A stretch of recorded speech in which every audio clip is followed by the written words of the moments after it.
Hello friends, welcome back to Toy Cafe. I am your host, and in this video we are assembling another miniature dollhouse kit. This time it is an adorable little bedroom owned by, I'm going to say, a little girl who really likes to sew. She's making her own dresses, and looks like you can see her decorations that she's made herself all over the room there. So definitely a crafty little girl. But let's get started, and we'll see how crafty we can be as well. So of course we're starting with the walls and floor as always. A nice brick pattern to the floor. I think this is supposed to be some sort of tile. Yeah, I think it looks pretty good. I like the wallpaper too. It's loud but not too loud. Very expressive. Definitely something a child would love to have in their room. And next we're putting together a little cabinet here, and we're putting the knobs on first, and everything was going so well there except for that last one that twisted. It's always the way. So one of the motifs they have in this room is this bead supports, where they put alternating color beads on a piece of wire and it makes a support. And here I am putting the first one of those together. You're going to see a lot more. And I combined the wire with quite a bit of glue just to make everything stick together and stay together. This kit has an option of housing a music box, like a lot of them do. And this one didn't come with a music box, which is okay. I couldn't play the music anyways, but there's a spot for it in case you want to install it in your own. Yeah, a little bit of shelf on top there. Some more beads on doors. I'm doing this a little bit backwards. Normally you put the cabinet together and then you put the doors on. I was trying it by getting the doors all set up and then putting the cabinet together. See if that was any easier. It's about the same. Nothing really special happened to make it better. Some legs there of the alternating beads. Look pretty sharp. And we need a little stool. We have a vanity, or more of a desk really, but the person in this room is using it as a vanity, so we need a little stool, of course, and a little bit of lace to cover up all of our mistakes. And I put the legs here on upside down because I thought that looked cool now that I looked at it. Yeah, I thought it looked kind of modern instead of just a regular old stool. I mean, I've made 100 of these little stools, so I want to try something a little bit different. Now we're making some baskets, and this kit had a paper form for you to start with, which makes things a lot easier, especially trying to weave on this scale. So no weaving, just wrap up that basket and away you go. Now we're starting in on the comforter, and this one is actually a little more realistic. We have two pieces of cloth that we're gluing together. Instead of sewing, the instructions actually call for sewing, but the Beacon Hill glue is pretty fantastic, and you can use it in lieu of threads for stuff that isn't going to be tugged on too hard, which is pretty much all of the material in a dollhouse. And we're continuing with the bed. This is some fluff and stuffing to make up the mattress. We're leaving the ends of the mattress bare because it's going to have to glue to the headboard and the footboard. Yeah, but we'll get to that. For now, we're making more supports for the bed. These are the largest by far in the whole room, and use the most number of beads. But don't they look nice? I really like the pearl ones. Yeah. We're gluing together the headboard now, attaching those beads. It's hard to keep them straight because the wire is significantly thinner than the hole that goes through the beads. This makes putting them together easy, but they don't come out very straight. I kind of would have liked them to be a little more straight, but it's not necessary. It still looks very pretty, cute. A more casual kind of cute. There we go, there's our little bed. Add some lace to our comforter as well. Fold it back so it looks like it's a nicely made bed.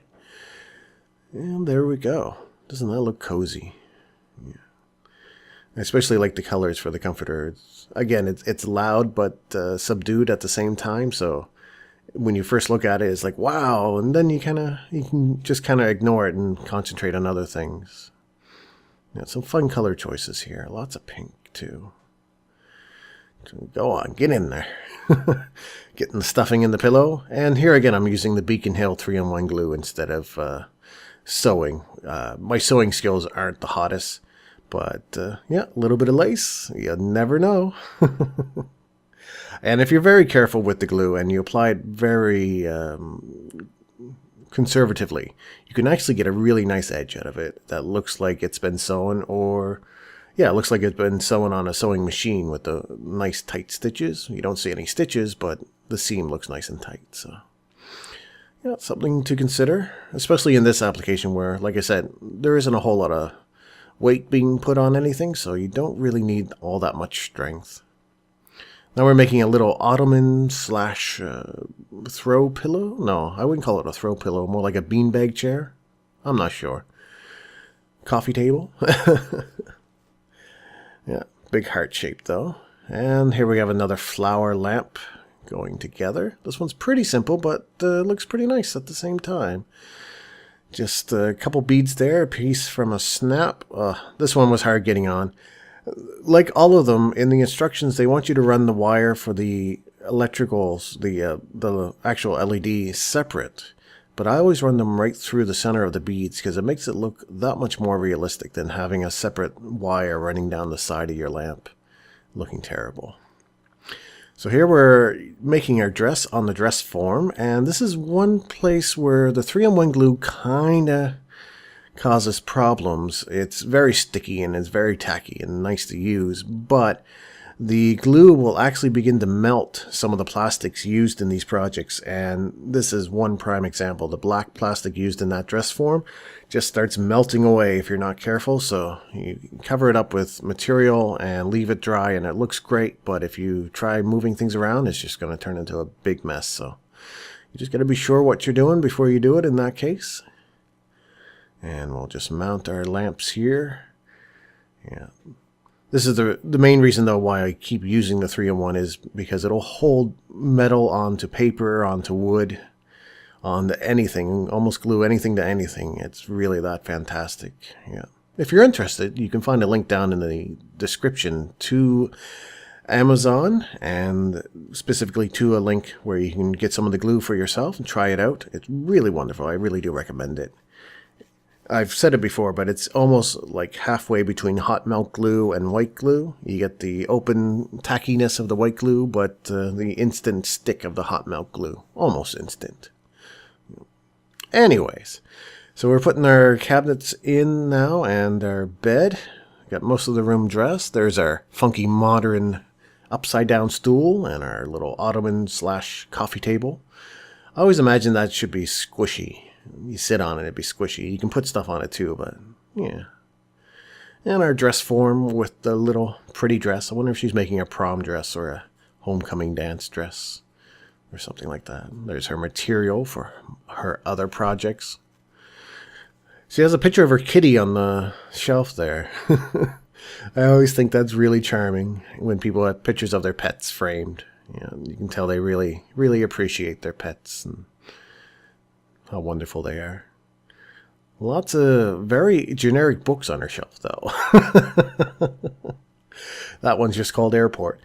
Yeah, it's kind of funny, some of the books you get in these kits, because they're produced overseas. Well, overseas to me, I don't know where you are, but usually in places like China, and the translations into English don't always work so well.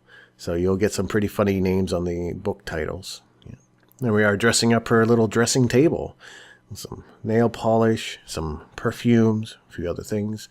A very pretty vase, and a calendar. Those calendars are always lots of fun to make. They look so good, and they use very few pieces, just some paper and a little bit of chain.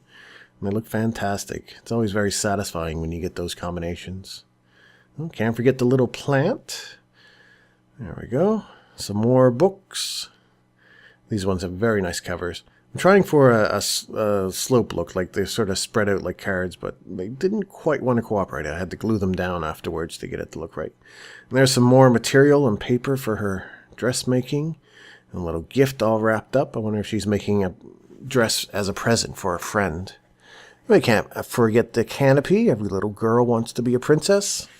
So there's her princess canopy, even if it's just for looks. There we go. There's our cute little bedroom for a little handy girl who likes to be very crafty. Or boy. Whatever you're into. It's all good. There we go. You like that fade? Yeah, switching into night there. And you can see the lights really do it justice. Looks very nice. There's that kitty again. Those bead supports. Those little glass beads with the round plastic beads that make the nail polish bottles. Oh, they look so fantastic like that. It really comes together nice. So I hope you enjoyed that, and if you did enjoy it, please consider subscribing and hitting the bell icon so you know whenever I have new videos. And if you really like the videos I make, please consider hitting one of those Amazon links down in the description, and Amazon will kick back some money whenever you buy something through those links, and I will take that money and make more videos for you. But in the meantime, thank you for watching.